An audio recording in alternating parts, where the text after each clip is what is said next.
আসসালামু আলাইকুম রহমতুল্লাহ। প্রিয় ভাই বোন, আশা করছি সবাই মহান আল্লাহ তাআলার অশেষ রহমতে ভালো আছেন, সুস্থ আছেন, সুন্দর আছেন। আমরা দেখতে দেখতে আমাদের 3-4টি মূল ক্লাস শেষ করেছি। আজকে আমাদের ধারাবাহিকভাবে জিকে ক্লাস। তো জিকে ক্লাসে আজকে আমরা যেটা নিয়ে আলাপ আলোচনা করব সেটা হচ্ছে যে একদম শুরুর দিকের অংশ। এবং আজকের ক্লাস থেকে, আবার বলছি, আজকের ক্লাস থেকে আমাদের প্রাইমারি শিক্ষক নিয়োগ পরীক্ষা খুবই গুরুত্বপূর্ণ টপিক হচ্ছে আজকের টপিকটি। এবং এখান থেকে আমরা দেখে থাকবো 1 মার্কের কোশ্চেন প্রায় টাইম থাকেই। তো সুতরাং আজকের ক্লাসটা সবাই একটু মনোযোগ দিয়ে করার চেষ্টা করবেন, হ্যাঁ? আচ্ছা, তাহলে জিকে হচ্ছে এটা লেকচার 1, বাংলার ইতিহাস। সকলে একটু লেখেন বাংলার ইতিহাস। আচ্ছা, বাংলার ইতিহাসে প্রথমেই আমরা জানবো যে ইতিহাসটা আসলে কি জিনিস। দেখেন, আমরা হচ্ছে ইতিহাস বলতে বুঝি যে আমাদের মানে অতীতে যে সমস্ত ঘটনাগুলো রয়েছে, এই ঘটনাগুলো হচ্ছে কারোর মাধ্যমে শোনা অথবা ওই জিনিসটা লিপিবদ্ধ করা, সেটাকে আমরা বলি হচ্ছে ইতিহাস। এই ইতিহাসের উপাদান, অর্থাৎ ইতিহাসের মেইনলি দুইটা উপাদান রয়েছে বা দুইটা প্রকারে বিভক্ত। একটা হচ্ছে লিখিত ইতিহাস বা লিখিত উপাদান, আর একটা হচ্ছে অলিখিত উপাদান। একটা হচ্ছে লিখিত উপাদান আর একটা হচ্ছে অলিখিত উপাদান। ইতিহাসের লিখিত উপাদান মানে কি? মানে লেখা থাকবে ভাই, সরাসরি বই আকারে লেখা থাকবে। বিশেষ করে বিভিন্ন ধরনের সাহিত্য, হ্যাঁ, বিভিন্ন ধরনের সাহিত্য, বিভিন্ন ধরনের দলিল পত্র, বিভিন্ন ধরনের দলিল পত্র, এগুলো সবই হচ্ছে ইতিহাসের লিখিত অংশের মধ্যে। আর অলিখিত কোনটা? অলিখিত মানে ধরেন মুদ্রায়, মুদ্রায় যেটা লেখা থাকতো ওইটা কি এখন কি লেখা যায়, বা ওটাতে কতটুকুই বা লেখা যায়। তারপর হচ্ছে আপনার শিলালিপি, হ্যাঁ, শিলালিপি। এরপর হচ্ছে আপনার বিভিন্ন ইমারত, বিভিন্ন ইমারত। তারপরে হচ্ছে আপনার তাম্রলিপি, তাম্রলিপি। এই যে যে বিষয়গুলো রয়েছে এগুলো হচ্ছে অলিখিত উপাদান, এগুলো হচ্ছে অলিখিত উপাদান। তাহলে পরীক্ষাতে এইভাবে আসতে পারে, নিচের কোনটি ইতিহাসের লিখিত উপাদান, অথবা আসতে পারে নিচের কোনটি আহ ইতিহাসের অলিখিত উপাদান। তখন আমরা এই যে এখান থেকে পেয়ে গেলাম। এবার আমরা পরীক্ষার জন্য মোস্ট ইম্পর্টেন্ট একটা জায়গা, সেটা হচ্ছে স্টার দিয়ে একটু লিখে নিতে হবে, হ্যাঁ। আর এটা আপনারা নোট করে দয়া করে কেউ আর গ্রুপে পোস্ট করেন না, হ্যাঁ, পাঠশালা গ্রুপে পোস্ট করেন না। সব যদি ফ্রিতে দিয়ে দিই তাহলে তো বিপদ হয়ে যাবে ভাই। আপনারা নিজেদের কাছে রাখবেন, এটা আপনাদের পোস্ট করার দরকার নেই। এই যে বিশেষ করে আবু হানিফ ভাই সব পোস্ট করতেছেন, সব পোস্ট করার দরকার নেই ভাই। মানুষের দেখাই লাভ নেই, মানুষের দেখাই লাভ নেই। দেখানো যতটুকু দরকার দেখাইছেন, এখন নিজেরা একটু পড়াশোনা করে নিজেদের মধ্যে রাখবেন।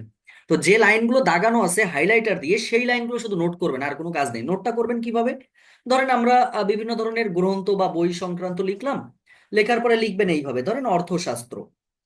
অর্থশাস্ত্র একটা কিসের নাম? গ্রন্থের নাম। লেখার পরে এরকম একটা তীর চিহ্ন দিবেন, দিয়ে লিখবেন যে অর্থশাস্ত্র কার লেখা? কৌটিল্যের লেখা হচ্ছে অর্থশাস্ত্র। হয়ে গেল। তারপরে দেখেন রাজতরঙ্গিনী একটা গ্রন্থের নাম, নামটা কি? রাজতরঙ্গিনী।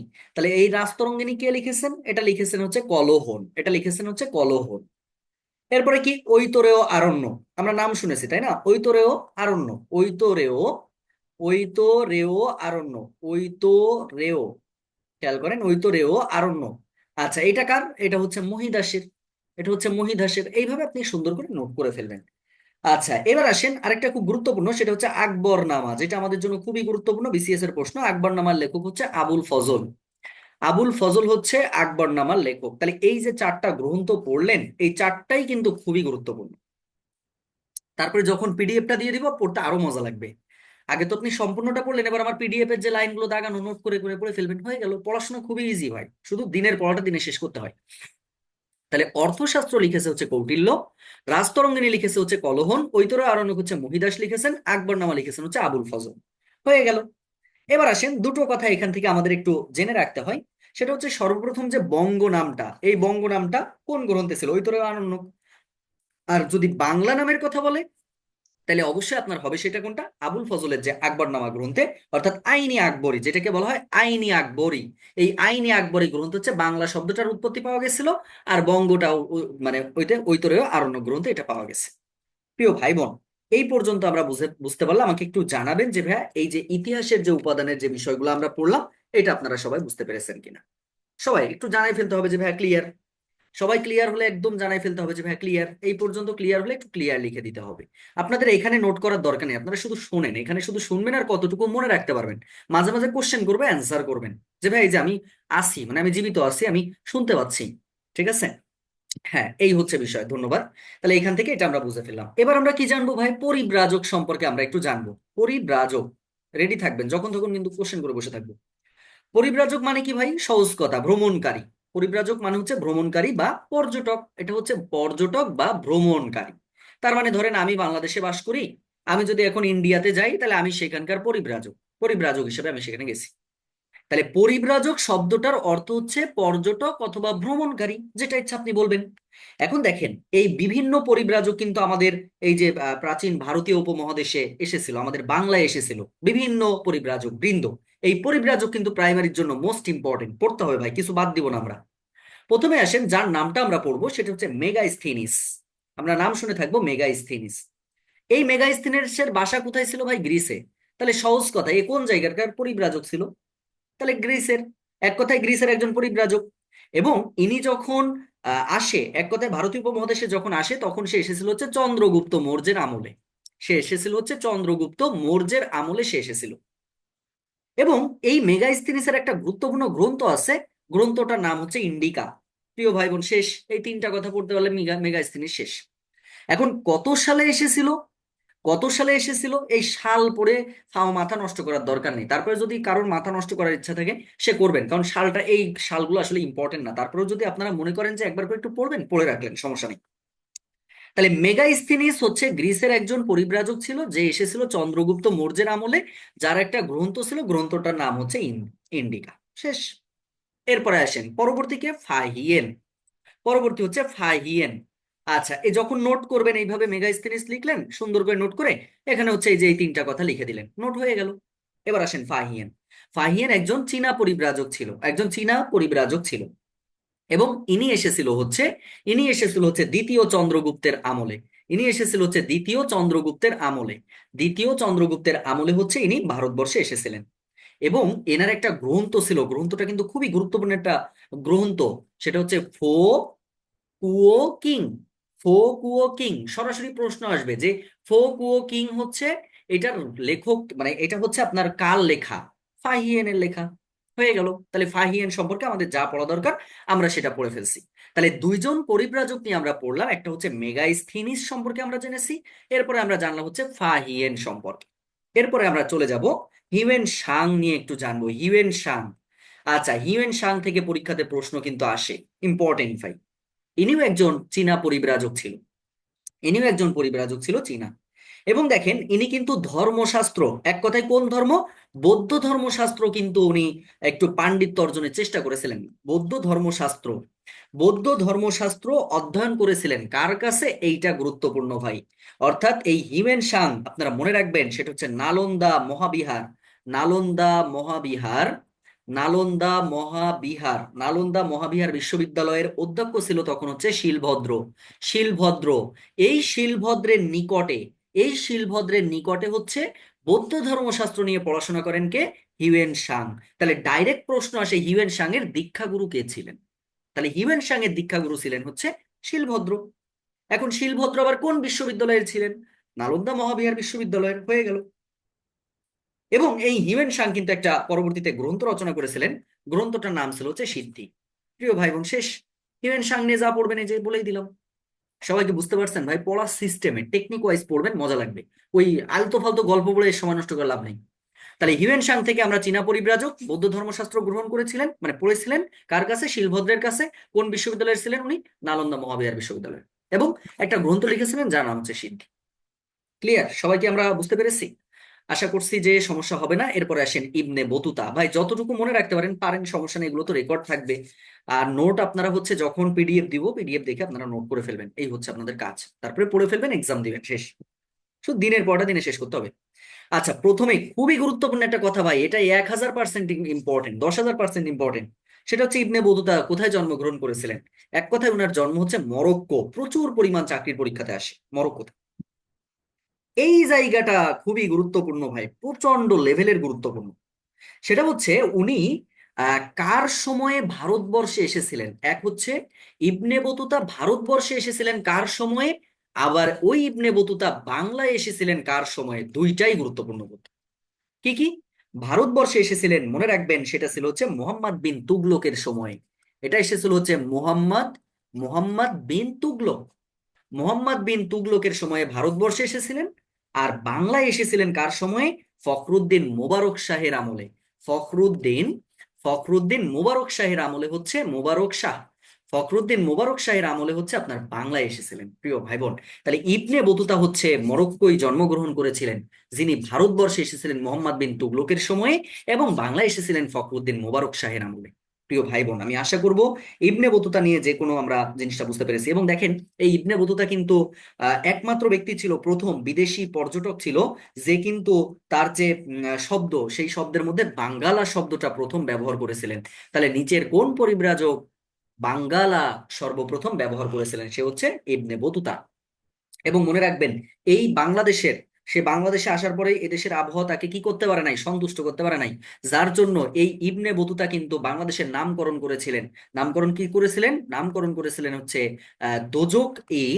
দোজকি পুর নিয়ামত, হ্যাঁ, যেটাকে আমরা বাংলায় বলবো হচ্ছে আপনার প্রাচুর্যপূর্ণ নরক। প্রাচুর্যপূর্ণ নরক মানে প্রাচুর্যপূর্ণ বলতে কি, আমাদের বাংলাদেশে কিন্তু প্রচুর পরিমাণে রিসোর্স রয়েছে, কিন্তু আবহাওয়াটা ভালো না লাগার কারণে সে নরক কথাটা জুড়ে দিয়েছে। এই হচ্ছে কাজ।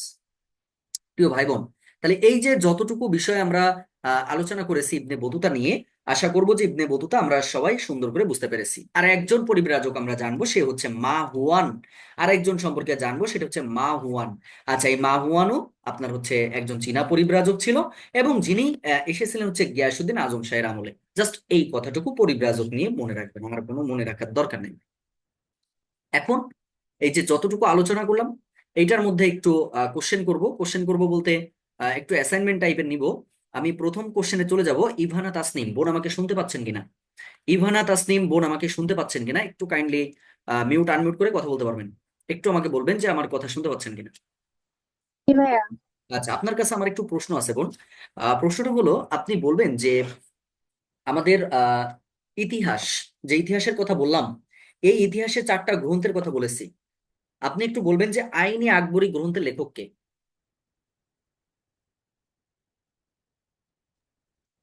আইনি আকবরী গ্রন্থের লেখক কে বলতে পারবেন? আচ্ছা, ওপেন কোশ্চেন, যে কেউ বলতে পারবেন, বলেন তো আইনি আকবরী গ্রন্থের লেখক কে? আবুল ফজল। আবুল ফজল। আচ্ছা, আবুল আবুল ফজল। ফজল। রেডি থাকতে হবে ভাই বোন। আবুল ফজল। রেডি থাকেন না, ক্লাসে আবুল রেডি থাকতে ফজল। হবে। যতটুকু আলোচনা করবে এর মধ্যে আপনারা আসলে মন মাথা এখানে আছে কি কোন জায়গায় আছে, এটা তো দেখতে হবে, তাই না? আচ্ছা, নেক্সট কোশ্চেন হলো, এইচ এম আব্দুল কাদের ভাই আমাকে শুনতে পাচ্ছেন কিনা? এইচ এম আব্দুল কাদের, জি, জি ভাই আপনার শুনতে কাছে আমার পাচ্ছি। একটা প্রশ্ন ভাই। প্রশ্নটা একটু বলবেন যে ফাহিয়েন, এই ফাহিয়েন কোথা থেকে এসেছিলেন?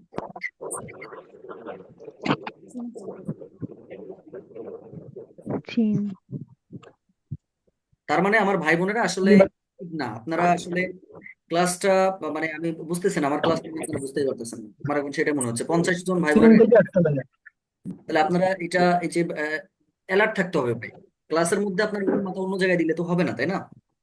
ক্লাসের টাইমে ক্লাসের মধ্যে একটু মন মাথা রাখতে হবে, তা আপনার সুবিধার্থে। বলেন, ইন্ডিকা গ্রন্থের লেখক কে? এটা বলবেন হচ্ছে শিরিন। ইন্ডিকা গ্রন্থের লেখক কে?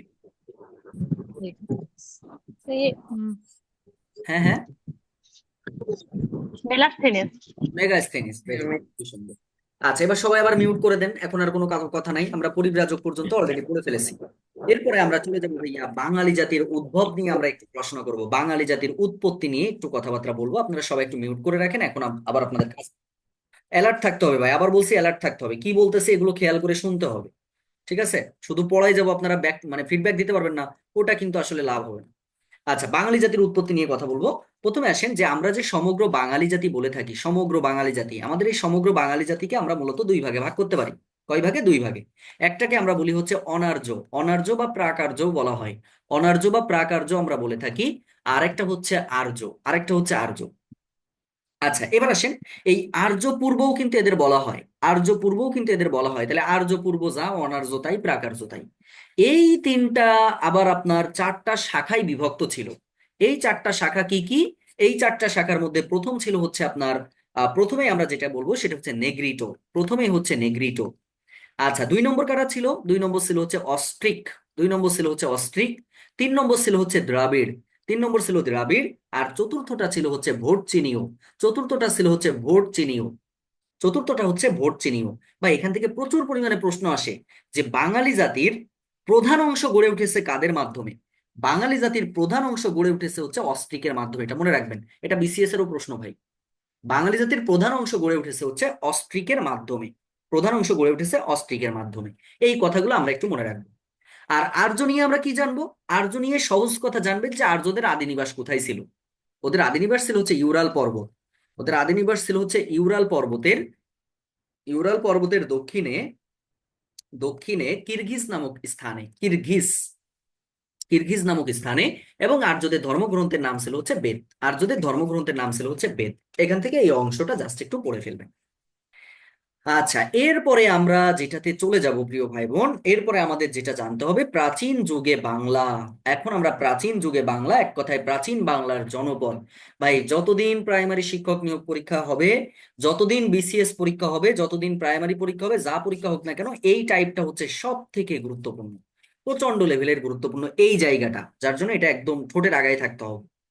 আচ্ছা, প্রাচীন বাংলার জনপদ মানে কি দেখেন, এখন যেমন জেলায় ভাগ আছে, এখন যেমন উপজেলা পাওয়া যায়, এখন যেমন বিভাগ পাওয়া যায়, কিন্তু তৎকালীন সময়ে মানে পূর্বে পূর্বে কিন্তু তখন ওইরকম ভাবে আপনার হচ্ছে জেলা উপজেলা তো ছিল না, তখন বলা হতো জনপদ। কিছু কিছু এলাকা এরিয়া নিয়ে বলা হতো হচ্ছে জনপদ। তো এই জনপদ আমরা প্রায় 16টা জনপদের নাম উল্লেখ পেয়ে থাকি। প্রাচীন বাংলায় হচ্ছে 16টা জনপদের নাম আমরা উল্লেখ পেয়ে থাকি। আচ্ছা, এখন কথা হচ্ছে যে ভাইয়া, এখান থেকে আসলে পরীক্ষাতে কি কি পড়ে, মানে পড়ার সিস্টেমটা বুঝতে হবে। জিকে এমন একটা সাবজেক্ট, এই জিকের মাথার মধ্যে থাকবে না যতক্ষণ পর্যন্ত আপনি বিষয়টা না বুঝবেন। যেমন আজকে আমার অফলাইন ব্যাচে আমি একটা কোশ্চেন করেছিলাম, আমার ভাই বোনেরা অনেকেই মানে সঠিক অ্যান্সার দিতে পারে। ওই যে চা খাইতে খাইতে, আপনারা ছবিটা হয়তো দেখছেন, এখানে তিথি আপু আছেন। তিথি আপু আমার পার্সোনাল এই আপনার হচ্ছে অফলাইন ব্যাচের। তো একটা কোশ্চেন করছিলাম, কোশ্চেনটা কি ছিল? কোশ্চেনটা ছিল এরকম যে বাংলাদেশের বৃহত্তম কৃষি খামার, বাংলাদেশের বৃহত্তম কৃষি খামার কোথায় অবস্থিত? আরেকটা প্রশ্ন ছিল, বৃহত্তম কৃষি উদ্যান কোথায় অবস্থিত? প্রিয় ভাই বোন দেখেন, এটা যদি আপনি কনফিউশন জায়গাগুলো যদি না বোঝেন, তাহলে আপনি সেক্ষেত্রে পারবেন না। আচ্ছা, কেউ বলতে পারবেন যে এটার অ্যান্সারটা কি হবে আর এটার অ্যান্সারটা কি হবে? মিউট আনমিউট করে কথা বলতে পারবেন। জি ভাইয়া। বলেন তো এটা কি হবে অ্যান্সার? বৃহত্তম কৃষি খামার হচ্ছে এই মহেশপুর, দত্তনগর। আর কৃষি উদ্যান আছে গাজীপুর, কাশিমপুর। দেখছেন বিষয়টা এখানে কতটা পার্থক্য। একদম একটা হচ্ছে দত্তনগর, একটা হচ্ছে দত্তনগর যেটা হচ্ছে মহেশপুর মানে ঝিনাইদহ, আর অপরদিকে এইটা হচ্ছে আপনার কাশিমপুর গাজীপুরে অবস্থিত। তাহলে একটা কথার জন্য ভাই, একটা উদ্যান বলছে, একটা খামার বলছে। জিকে ওই যে দেখলেই উত্তর দিয়ে ফেলতে পারবো এরকম টেন্ডেন্সি থেকে বের হয়ে আসতে হবে। আমার কথা হয়তো বা আপনারা বুঝতে পেরেছেন। তাহলে আমরা দেখে দেখে বুঝে বুঝে যে কোনটা কনফিউশন মার্কে, যেমন এটা কনফিউশন, এই জায়গাগুলো আপনাদেরকে কিন্তু ভালো করে জানতে হবে, ঠিক আছে? তাহলে যেটা বলছিলাম যে আমাদের এই যে জনপদ, এই জনপদের মধ্যে প্রথম জনপদের নাম যদি আমরা চিন্তা করি, প্রথম জনপদ প্রথম জনপদ বা প্রাচীন জনপদের নাম হচ্ছে পুণ্ড্র। ভাই, পরীক্ষাতে কি কি আসতে পারে? এটা হচ্ছে সর্বপ্রাচীন। একটা আসতে পারে যে সর্বপ্রাচীন জনপদের নাম কি, সর্বপ্রাচীন গেল, আর এদের অবস্থানটা জানতে হবে। বা এর অবস্থান কোথায় ছিল? এর অবস্থান ছিল তৎকালীন সময়ে বগুড়া, তারপর হচ্ছে আপনার মহেস্থানগড়, হ্যাঁ মহেস্থানগড় ছিল। এরপরে ছিল হচ্ছে আপনার রাজশাহী ছিল। তারপরে হচ্ছে আপনার ছিল রংপুর ছিল, হ্যাঁ রংপুর ছিল। এরপর হচ্ছে আপনার দিনাজপুর ছিল প্রিয় ভাই বোন। তাহলে সেক্ষেত্রে এই যে বিষয়গুলো আপনারা পড়ে ফেলেন। আরেকটা কথা এখানে একটু জেনে রাখতে হবে, মহেস্থানগড় কোন নদীর তীরে অবস্থিত? সেটা হচ্ছে করতোয়া নদী। এটাও পরীক্ষাতে আসে, করতোয়া নদীর তীরে হচ্ছে মহেস্থানগড় অবস্থিত। তাহলে পুণ্ড্র থেকে প্রশ্ন দুইটা টাইপের কোশ্চেন আসতে পারে। একটা হচ্ছে সর্বপ্রাচীন জনপদের নাম কি, সেটা বলবেন পুণ্ড্র। আর এই পুণ্ড্রের অবস্থানটা তৎকালীন সময়ে কোথায় কোথায় ছিল? বগুড়া, মহেস্থানগড়, রাজশাহী, রংপুর, দিনাজপুর। আশা করছি পুণ্ড্রটা বিষয়টা ক্লিয়ার ভাবে বুঝতে পারছি। এরপরে বলবো বঙ্গ। ভাইয়া, যদি বলে সর্ববৃহত্তম, এখন পরীক্ষার সময় তো আসলে আমাদের চোখে চোখে আমরা সরিষার ফুল দেখি, বাস্তবতা যেটা পড়েছে সর্ববৃহত্তম, আপনি পরীক্ষার হলে যে দেখবেন কিরে সর্বপ্রাচীন, মানে আপনি উল্টা দেখবেন, এটাও হয়। তাহলে সর্বপ্রাচীন আর সর্ববৃহত্তম, ভাই সর্ববৃহত্তম বললে কিন্তু বঙ্গ হবে, সর্বপ্রাচীন বললে পুণ্ড্র হবে। কথাটা মনে রাখতে হবে, এইগুলো কনফিউশন মার্কা, পরীক্ষার সময় ঝামেলা করবে। আচ্ছা, এই বঙ্গ থেকেই কিন্তু আমাদের যে বাঙালি জাতির কথা আমরা বলি, এই বাঙালি জাতির কিন্তু উৎপত্তি ঘটেছিল এই বঙ্গ থেকে। ওকে, আচ্ছা এরপরে আমরা চলে আসব এই বঙ্গটার মধ্যে কি কি ছিল। এই বঙ্গের মধ্যে আপনার ছিল হচ্ছে বৃহত্তর ঢাকা ছিল। এরপরে ছিল হচ্ছে বৃহত্তর ময়মনসিংহ। এরপরে ছিল হচ্ছে বৃহত্তর ময়মনসিংহ ছিল। তারপরে ছিল হচ্ছে আপনার কুষ্টিয়া ছিল, হ্যাঁ কুষ্টিয়া ছিল। এরপরে হচ্ছে ফরিদপুর ছিল। ফরিদপুর ছিল, তারপরে হচ্ছে আপনার বরিশাল ছিল। হ্যাঁ, বরিশাল, যদিও বরিশালের অপর একটা নাম ছিল, সেটাতেও আমরা যাব, পরবর্তীতে ওটা পরিবর্তন হয়েছিল। তো এই যে বৃহত্তর ঢাকা, ময়মনসিংহ, কুষ্টিয়া, ফরিদপুর, বরিশাল, পটুয়াখালী, এরপর হচ্ছে যে গোপালগঞ্জ, হ্যাঁ, এই বিষয়গুলো সবই ছিল হচ্ছে বঙ্গের অন্তর্ভুক্ত। তাহলে বঙ্গ থেকে বৈশিষ্ট্যটাও আমরা জেনে ফেললাম, এবং এই বঙ্গ থেকে আপনার হচ্ছে অবস্থানটাও আমরা জেনে ফেললাম। তাহলে পুন্ড গেল, বঙ্গ গেল। এরপরে দুইটা একসাথে পড়বেন ভাই, দুইটা একসাথে পড়বেন। কোন দুইটা একসাথে? একটা হচ্ছে আপনার হরিকেলটা, হরিকেল, আর হচ্ছে আপনার সমতট। প্রিয় ভাই বোন, এই দুটো থেকে শুধু অবস্থানটা পরীক্ষাতে পড়ে। হরিকেল কোন কোন জায়গায়? হরিকেল হচ্ছে পার্বত্য চট্টগ্রাম। হরিকেল হচ্ছে পার্বত্য চট্টগ্রামে অবস্থান, পার্বত্য চট্টগ্রাম। তারপর হচ্ছে আপনার সিলেট, আর হচ্ছে চট্টগ্রাম, ওই সাইডটা, মানে এক কথায় পূর্বাংশ। আমি ম্যাপ একটু পরে দেখাচ্ছি, দেখালে আরো বুঝতে পারবেন। আর সমতটটা কোনটা? সমতট হচ্ছে এক কথায় আপনার কুমিল্লা এবং নোয়াখালী। কুমিল্লা ও নোয়াখালী অঞ্চল মিলে হচ্ছে আপনার এই সমতটের অন্তর্ভুক্ত ছিল। আচ্ছা, এরপরে চলে আসবো আমরা বরেন্দ্র। আচ্ছা, বরেন্দ্র মানে কি? এক কথায় উত্তরবঙ্গ। উত্তরবঙ্গ মিলেই হচ্ছে বরেন্দ্র ছিল। এখন উত্তরবঙ্গের মধ্যে কি কি থাকতে পারে? বরেন্দ্রর মধ্যে এক কথায় আপনি বলবেন কি? বিশেষ করে এটা আপনার হচ্ছে ওই যে গঙ্গা করতোয়ার মধ্যে যে ভূখণ্ড, সেটাকে আমরা বরেন্দ্র বলে থাকি। মানে রাজশাহী, দিনাজপুর, ওই সাইডটাকেই বলা হয় আসলে। হ্যাঁ, রাজশাহী, দিনাজপুর, রংপুর, ওই সাইডটাকেই বলা হয় রাজশাহী, দিনাজপুর, ওই উত্তরবঙ্গ। এক কথায় উত্তরবঙ্গটাকে বলা হয় বরেন্দ্র। এরপরে আমাদের যেটা জানতে হবে ভাই, চন্দ্রদ্বীপ। চন্দ্রদ্বীপ বলতে আমরা বর্তমানে যার নাম হচ্ছে বরিশাল। চন্দ্রদ্বীপ বলতে বরিশাল, এখানে হচ্ছে আপনার পটুয়াখালী, বরিশাল, পিরোজপুর, এই টাইপের যেটা ছিল, সেটাকে আমরা বলি হচ্ছে চন্দ্রদ্বীপের অন্তর্ভুক্ত ছিল। চন্দ্রদ্বীপের অন্তর্ভুক্ত ছিল। আরেকটা কোশ্চেন এখান থেকে আসে গৌড় থেকে। প্রাইমারির জন্য ভাই, বিসিএস এর জন্য আরো ডিপলি পড়াতাম, বুঝতে পারছেন? প্রাইমারির জন্য যা দরকার তাই বলতেছি। গৌড়, গৌড়টা হচ্ছে ভাই, এক কথায় মনে রাখবেন, এই গৌড়ের মধ্যে মূলত এখন বর্তমান ইন্ডিয়ার মধ্যে কিছু অংশ পড়েছে। মালদহ, মুর্শিদাবাদ, বীরভূম, পশ্চিম বর্ধমান। সব থেকে মজার বিষয় হচ্ছে এখানে একটা কোশ্চেনই বারবার আসে, সেটা হচ্ছে চাঁপাইনবাবগঞ্জ। মানে পরীক্ষাতে পড়ে যে গৌড়ের কোন অঞ্চলটি বাংলাদেশের মধ্যে পড়েছে, বা একমাত্র জেলা যেটা বাংলাদেশের মধ্যে পড়েছে গৌড়ের অন্তর্ভুক্ত, সেই জেলার নাম কি? সেটা বলতে হয় সরাসরি চাঁপাইনবাবগঞ্জ। প্রিয় ভাই বোন, তাহলে এই যে যে জনপদ নিয়ে আমরা যে কথাবার্তা বললাম, এই জনপদগুলো আমি আশা করবো যে আপনারা সবাই বুঝতে পেরেছেন। যদিও বাংলাদেশের ম্যাপ আঁকলে আরো ভালো বোঝা যাবে। আমার ম্যাপের দিকে তাকায় না ভাই, এটা আসলে ওই যে মানে তেলা পোকা যেভাবে একটু বাথরুম করে দিলে যেরকম হয় সেরকম লাগবে আর কি। যাই হোক, এটা দেখার দরকার নেই। তো এই সাইডটা হচ্ছে আমাদের, এই যে মাঝখান বরাবর হচ্ছে আমাদের বঙ্গ থাকে। হ্যাঁ, তারপরে এই যে আপনার এই সাইডটা জুড়ে এই যে চট্টগ্রাম, পার্বত্য চট্টগ্রাম, সিলেট হচ্ছে এই অংশটা জুড়ে সিলেট থাকে। ঠিক আছে, তারপর হচ্ছে আমাদের দক্ষিণবঙ্গের মধ্যে এই বিষয়গুলো আছে, এই উত্তরবঙ্গের মধ্যে এই অঞ্চলটা আছে। এইভাবে আপনার জাস্ট বিষয়গুলা থেকে থাকে আর কি। হ্যাঁ, প্রিয় ভাই বোন, তাহলে আমরা এই প্রাচীন যুগে যে জনপদটা, আমি আশা করবো যে জনপদটা নিয়ে আপনারা বুঝতে পেরেছেন। এখানে দেখেন, এই জনপদের একটা কোশ্চেন যে কতবার আসছে, 7টা বিসিএস এ পড়েছে। সেটা ছিল হচ্ছে বাংলার সর্বপ্রাচীন জনপদের নাম কি? পুন্ড্র। মানে এতটাই গুরুত্বপূর্ণ জাস্ট। আশা করছি আমরা এই পর্যন্ত সবাই ক্লিয়ার ভাবে বুঝতে পেরেছি। এরপর আমরা চলে যাব প্রাচীন ভারতের সাম্রাজ্য। এই সাম্রাজ্যও কিন্তু আমাদের জন্য গুরুত্বপূর্ণ ভাই। সাম্রাজ্য থেকে আমরা কি পড়বো দেখেন, ভারতীয় উপমহাদেশের মধ্যে প্রথম সাম্রাজ্যের নাম ছিল হচ্ছে মৌর্য সাম্রাজ্য। প্রথম সাম্রাজ্যের নাম ছিল হচ্ছে মৌর্য সাম্রাজ্য। ভাই, নোট করার সময় প্রথমে মৌর্য সাম্রাজ্য লিখবেন। লেখার পরে এরপরে কি করবেন? এরপরে এই যে এইভাবে লিখতে হয়, ধরেন প্রতিষ্ঠাতাটা একটু লিখলেন, এই যে প্রতিষ্ঠাতা লিখবেন। প্রতিষ্ঠাতাকে, মৌর্য সাম্রাজ্যের প্রতিষ্ঠাতা হচ্ছে চন্দ্রগুপ্ত মৌর্য। মানে নোট করার সিস্টেম বলতেছি, চন্দ্রগুপ্ত মৌর্য। ভাই, জি কে আপনারা যত ভালো পড়বেন তত আপনি পারবেন। এটা গেল। আচ্ছা, এরপরে প্রতিষ্ঠাতার পরে লিখবেন কি? রাজধানী। মানে মৌর্য সাম্রাজ্যের রাজধানী কোথায় ছিল? রাজধানী ছিল হচ্ছে পাটালিপুত্র। রাজধানী ছিল হচ্ছে পাটলিপুত্র। আচ্ছা, হয়ে গেল। এরপরে আমাদের কি দরকার? এরপরে আমাদের রাজধানী আমরা জানলাম, তাই না? রাজধানী আমরা জানলাম।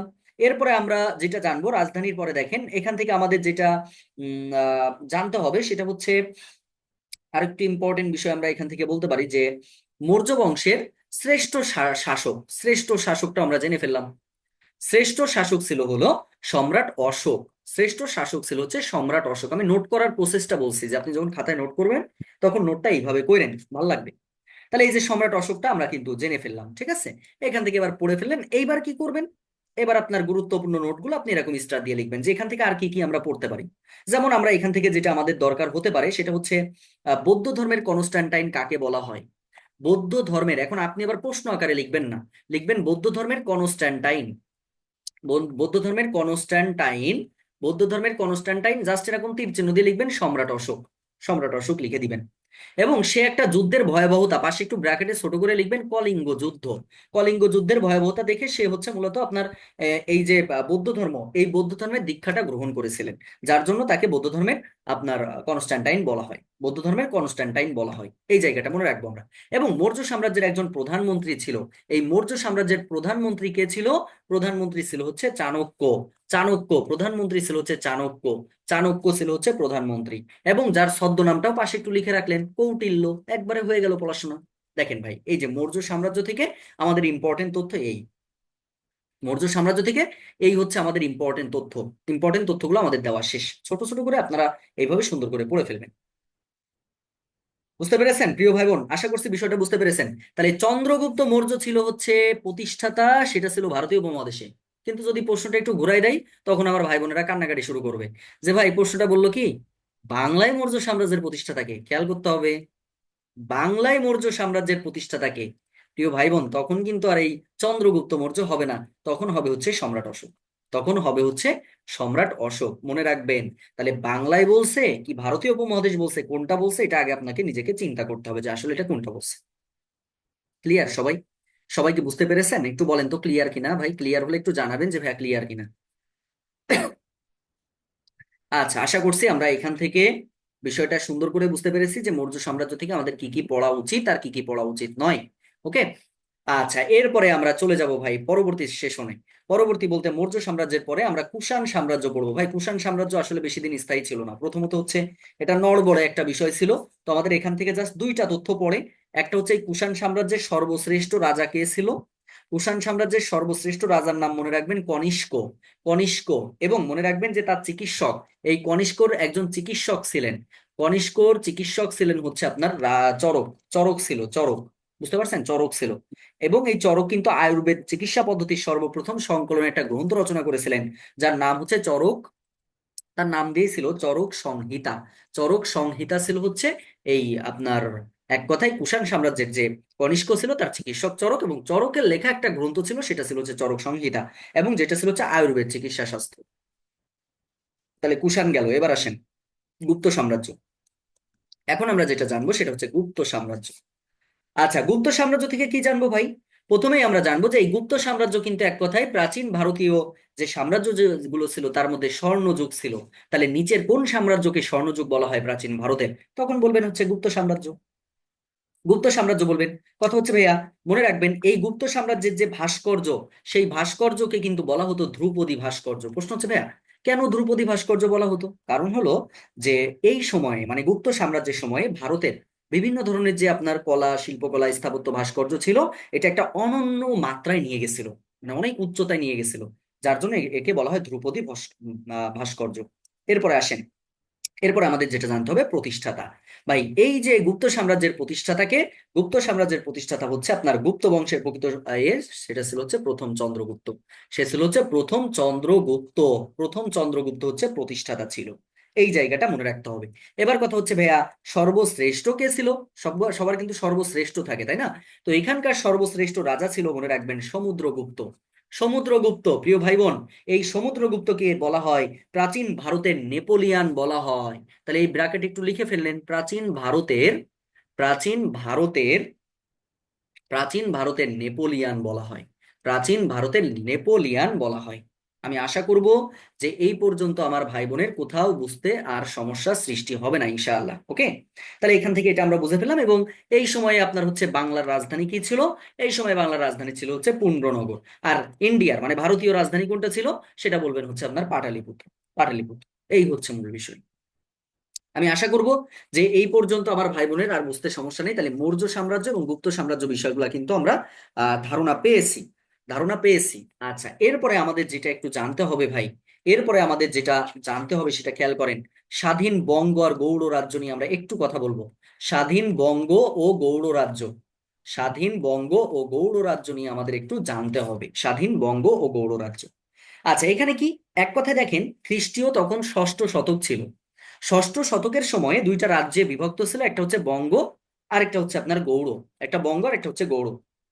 তো এই যে আপনার হচ্ছে বঙ্গরাজ্য যারা ছিল, এটা ছিল মূলত হচ্ছে আপনার দক্ষিণ পূর্ব বাংলা এবং পশ্চিম বাংলা মিলে। এবং তৎকালীন সময়ে বঙ্গের সময়ে তিনজন রাজা ছিল, একটা ছিল হচ্ছে গোপচন্দ্র, একটা ছিল ধর্মাদিত্য, আর একটা হচ্ছে সমাচারদেব। মুখস্থ করা লাগবে না, এটা পরীক্ষাতে আসে না। এই তিনজনকে বলা হতো হচ্ছে মহারাজা ধীরাজ উপাধি গ্রহণ করা হতো, এবং ওই তিনজনই হচ্ছে এই বঙ্গটা শাসন করতো। এইটা আমাদের জন্য গুরুত্বপূর্ণ না? গুরুত্বপূর্ণ হচ্ছে গৌড়ের মধ্যের অংশটা। গৌড়ের কি গুরুত্বপূর্ণ? গুপ্ত রাজাদের গুপ্ত রাজাদের অধীনে যখন বড় বড় কোনো অঞ্চল ছিল, তখন যে শাসনকর্তাগুলো ছিল সেই শাসনকর্তাদেরকে মহাসামন্ত বলা হতো। মহাসামন্ত বলা হতো। এবং গুপ্তের একজন মহাসামন্ত ছিলেন হচ্ছে রাজা শশাঙ্ক। রাজা শশাঙ্ক ছিলেন। এবং এই রাজা শশাঙ্ক কি করছে জানেন? এই যে আমরা 16টা জনপদের কথা বলছি না, এই জনপদগুলোকে কিন্তু উনি একত্রিত করেছিলেন। তাহলে জনপদগুলোকে একত্রিত করেছিলেন কে? জনপদগুলোকে একত্রিত করেছিলেন হচ্ছে এই রাজা শশাঙ্ক সাহেব। এবং যিনি কিন্তু ছিলেন অবিভক্ত বাংলার প্রথম স্বাধীন ও সার্বভৌম রাজা। অবিভক্ত বাংলার অবিভক্ত বাংলার অবিভক্ত বাংলার প্রথম স্বাধীন ও সার্বভৌম রাজা। স্বাধীন ও সার্বভৌম রাজা ছিলেন হচ্ছে রাজা শশাঙ্ক। প্রিয় ভাই বোন, আশা করছি যে এই বিষয়টা আপনারা ক্লিয়ার হয়েছেন। একটা অ্যাসাইনমেন্ট থাকবে, অ্যাসাইনমেন্টটা একটু খাতায় সুন্দর করে লিখে নেন। সব নোট পোস্ট করবেন না, অনুরোধ করছি, সব নোট আমরা কেউ পোস্ট করব না। অ্যাসাইনমেন্ট যেটা থাকবে সেটা আপনারা নোট করে পোস্ট করবেন। আপনাদের পাল বংশটা অ্যাসাইনমেন্ট থাকবে, আর সেন বংশ, পাল আর সেন সেন বংশ, এই দুইটা হচ্ছে আপনাদের অ্যাসাইনমেন্ট থাকবে। এই দুইটা হচ্ছে আপনাদের অ্যাসাইনমেন্ট থাকবে প্রিয় ভাই বোন। অ্যাসাইনমেন্টের টপিক কি বুঝতে পেরেছেন? তাহলে আমাদের এই যে যে ইম্পর্টেন্ট বিষয়গুলো ছিল, তাহলে আজকে আমাদের আলোচনা আমাদের মধ্যে ছিল ইতিহাস ছিল, তারপরে জনপদ পড়েছি, এবং এই সাম্রাজ্য, এই তিনটা টপিকের সমন্বয় ছিল আমাদের আজকের ক্লাসটি। এবং আমাদের আজকের ক্লাসের পিডিএফটা যখন রাত্রে দিয়ে দিব, তখন সবাই লেকচার 1 শেষ করে ফেলবেন। এবং অবশ্যই নোট করতে হবে পাল বংশ সেন বংশ, সুন্দর করে নোট করতে হবে। আমি গুনবো, আগামী দিন গুনবো, এই যে 50 জন ক্লাসে আছেন, এই 50 জন আমি গুনে গুনে পাঠশালা গ্রুপে গুনবো যে কে পোস্ট করেছে আর কে পোস্ট করেনি। যে পোস্ট করবেন না, আগামীকাল সন্ধ্যার মধ্যে জমা দিতে হবে এটা।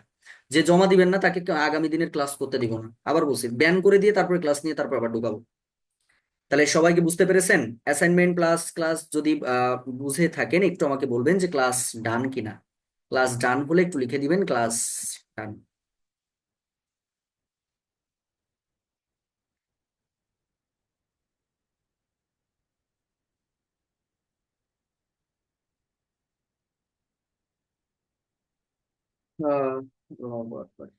আর ক্লাসের এই যে আপনারা যে ক্লাস ক্লাস করতেছেন, হ্যাঁ পাঠশালা গ্রুপে দিবেন। পাঠশালা গ্রুপে দেওয়ার সময় আপনাদের যদি কারোর কোনো পরামর্শ থাকে বা কারোর যদি ক্লাস ভালো লেগে থাকে, অবশ্যই আপনারা কিন্তু আপনাদের অনুভূতিটা জানাতে ভুলবেন না। যখন পোস্ট করবেন ওখানে একটু লিখে পোস্ট করেন যে ভাই আমি আসলে উন্নতি হচ্ছে কিনা। মাঝে মাঝে দেখবেন সত্যিকার অর্থে ক্লাসের যে যখন আপনি রিভিউ দিবেন, তখন আমাদের নিজেদেরও ক্লাস নিতে ভালো লাগে, প্লাস হচ্ছে পাশাপাশি হচ্ছে কৃতজ্ঞতা প্রকাশ করলে কৃতজ্ঞতার ফল পাওয়া যায়। এটা হচ্ছে সব থেকে বড় বিষয়। বুঝতে পারছেন? আচ্ছা, এখন হচ্ছে আমি একটু কোশ্চেন করব, যেভাবে আমাদের কোশ্চেন গুলা করা হয়। তো এটা আমরা একটু কোশ্চেনটা না করলেই নয়। তো যার ফলে আমরা হচ্ছে একটু কোশ্চেনে চলে যাব। তো আজকের পড়া কে কে করেছিলেন একটু বলেন তো, আর কি কি পড়া ছিল এইটা বলেন তো, যে আজকের পড়া কি কি ছিল। এইটা বলতে পারলে বুঝবো যে না আমার ভাই বোনেরা পড়াশোনা করেছে। কারণ যে পড়া কি ছিল এটা যদি না জানেন তাহলে তো আর পড়া দিতে পারবেন না, তাই না? কি কি পড়া ছিল বলেন দেখি।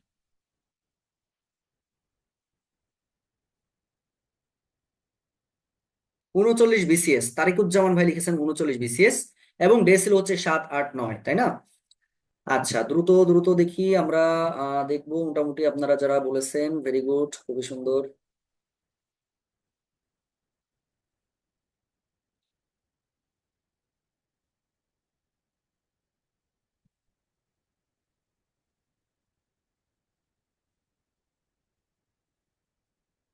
আচ্ছা, তাহলে আমি একটু কোশ্চেন করি, হ্যাঁ? যাকে বলবো সেই কোশ্চেন অ্যান্সার দিবেন। আচ্ছা, মিউট আনমিউট করে কথা বলতে পারবেন। আচ্ছা, আমি প্রথম কোশ্চেনে একটু চলে যাব। প্রথম কোশ্চেনের অ্যান্সারটা আজকে দিবেন প্রথমেই। সে হচ্ছে কে দিবেন? শ্রাবণী সাহা বোন, আমাকে শুনতে পাচ্ছেন কিনা? জি ভাইয়া। আপনার কাছে আমার প্রশ্ন হচ্ছে, রবীন্দ্রনাথ ঠাকুর রচিত কৌতুক নাটক হচ্ছে নিচের কোনটি? জামাই বাড়ি, বিবাহ বিভ্রাট, হিতে বিপরীত, বৈকুণ্ঠের খাতা। বিবাহ, আহ, বৈকুণ্ঠের খাতা। ভেরি গুড, খুবই সুন্দর। নেক্সট কোশ্চেনে যাব। নেক্সট কোশ্চেনের অ্যান্সারটা একটু দিবেন ইয়াসমিন আপু, আমাকে শুনতে পাচ্ছেন কিনা? ইয়াসমিন বোন শোনা যাচ্ছে কিনা? জি ভাইয়া। আচ্ছা বোন, আপনি একটু বলবেন মীর মোশাররফ হোসেন রচিত নিচের গ্রন্থ কোনটি, মানে মীর মোশাররফ হোসেন রচিত গ্রন্থ নিচের কোনটি? আলালের ঘরের দুলাল, হুতুম প্যাঁচার নকশা, কলিকাতা কমলালয়, গাজী মিয়ার বস্তানি। কাজিনী আর বস্তানি। আচ্ছা, ভেরি গুড। নেক্সট কোশ্চেনের অ্যান্সার দিবেন তুলি আপু, আমাকে শুনতে পাচ্ছেন কিনা? জি ভাইয়া। আচ্ছা, আপনার কাছে আমার প্রশ্ন হচ্ছে, জীবনানন্দ দাশকে নির্জনতম কবি, জীবনানন্দ দাশ তো নির্জনতম কবি ছিলেন, এটা আসলে কে আখ্যায়িত করেছিলেন? বিষ্ণুদেব, বুদ্ধদেব বসু? বুদ্ধদেব বসু। অসংখ্য ধন্যবাদ, এই তো পড়া এরকম ধরলে ভাল লাগে। জান্নাতুন নাহার বোন শুনতে পাচ্ছেন কিনা?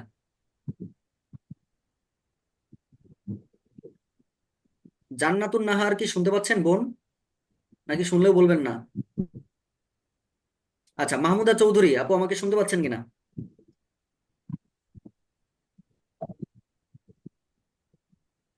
আচ্ছা, মিফতাহুল জান্নাত শোনা যাচ্ছে কিনা? জি ভাইয়া।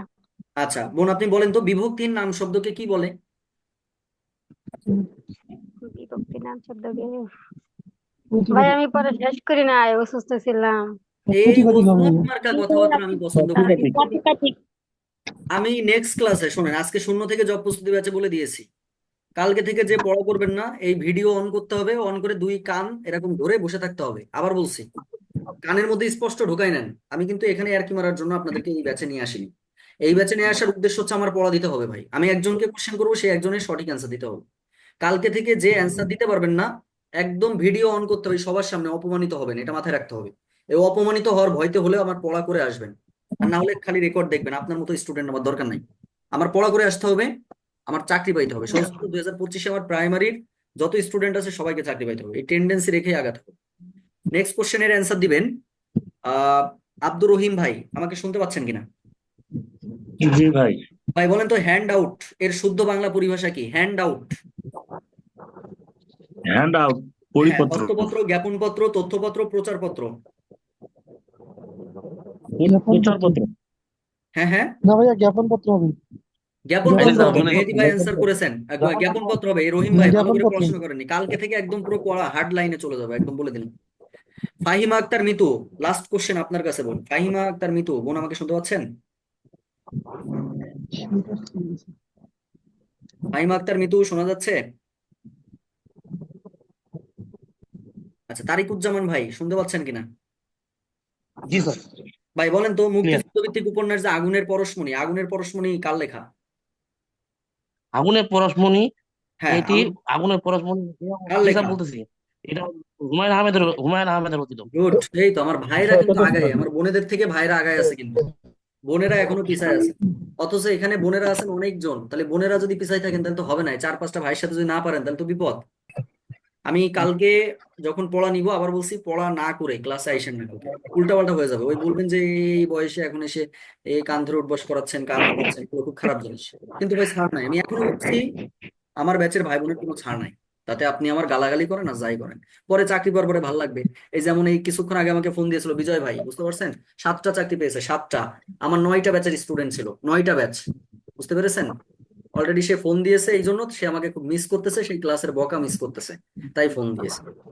তো এই হচ্ছে বিষয়। সবাই ভালো থাকবেন, আবার ইনশাআল্লাহ দেখা হবে। আল্লাহ হাফেজ, আসসালামু আলাইকুম। ভাইয়া